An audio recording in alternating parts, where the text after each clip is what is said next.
So the Pocket 4 is coming out very shortly, and we've seen it all over the internet.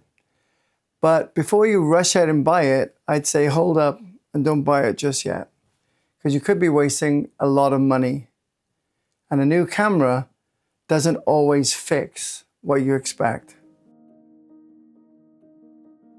Now, there's a new camera cycle happens all the time, and the big YouTubers have it. They've had it for ages, and they get it for free or they're sponsored. And the reviews are everywhere, and they make you feel that your camera and the way you do things is outdated. Apple Keynote is the master at this. So, they do it every year. We have a brand new phone bought last year because that was the latest and greatest. And oh look, there's an orange phone and it's got longer battery life. And then what do you do when you get the phone? You go out and buy a cover so you don't damage the phone when you drop it. So you don't even see that nice orange phone that you wanted so much to be cool. So we all get wrapped up into this, no matter whether it's a phone or a camera, because the hype is everywhere. And it stirs up emotion in you. And in your mind, you're thinking, this is it. This new camera will just make my footage look cinematic. This is what will change with my footage. I gotta get the new phone or the new camera. So what's the reality check here? The cameras don't fix shaky footage that go bobs up and down, bad exposure, bad framing. And your new camera, when you buy it and you put your footage on YouTube, you probably won't be able to see the difference, or it'll be very, very small.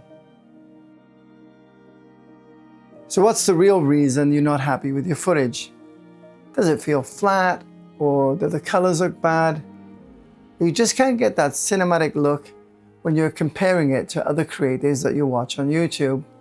So the assumption is, it's gotta be the camera, right? That new camera that's coming out will have something better that'll fix all my issues. So with all the hype, you start thinking to yourself, if that, the new camera has better low light, bigger sensor, and a newer model means better results, right? But the key question you should be asking yourself is, do you actually know what's wrong and why you want to buy a new camera, or are you just guessing? So we all do this. I've got lots of Sony cameras. I have the Sony a7 III, the Sony a7S III, but they're all too heavy when I'm trying to travel, and I'm really sick of carrying around a 50-pound backpack. So I was searching for something smaller, and I went down the YouTube rabbit hole just like we all do. And I found the ZV E10 Mark II. All the reviews were there, it looked amazing.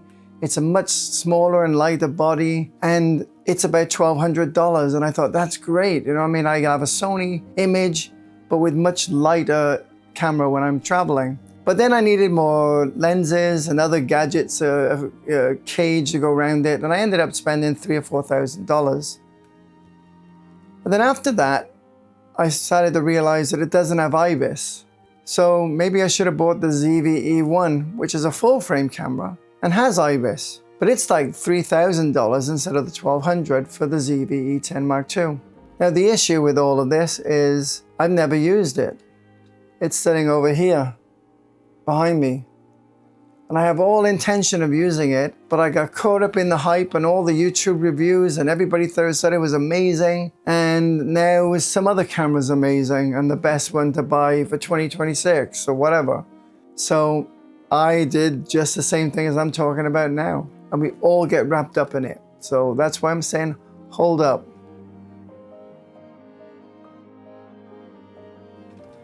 Now, what about the Pocket 4 and the Pocket 3?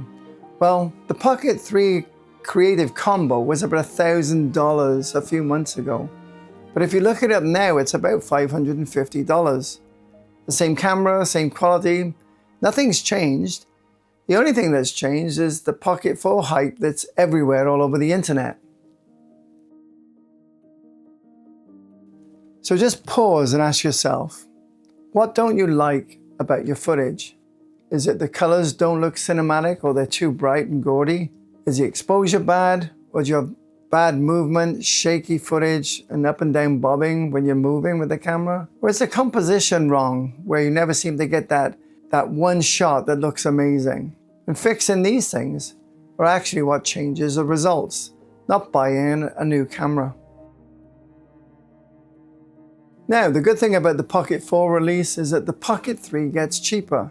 The Pocket 3 is already a proven camera, and if you can't get good footage or the footage that you want with that camera, buying a new camera won't fix it. Also, if you're in the market for a Pocket camera, when the Pocket 4 comes out, it'll drive the Pocket 3 price down again. So start with that for half the price. So the real upgrade is not really buying a new camera, it's looking at what the issue is or why you feel that your footage isn't good enough and upgrading your skills. Now, I'm not saying don't go out and buy the Pocket 4.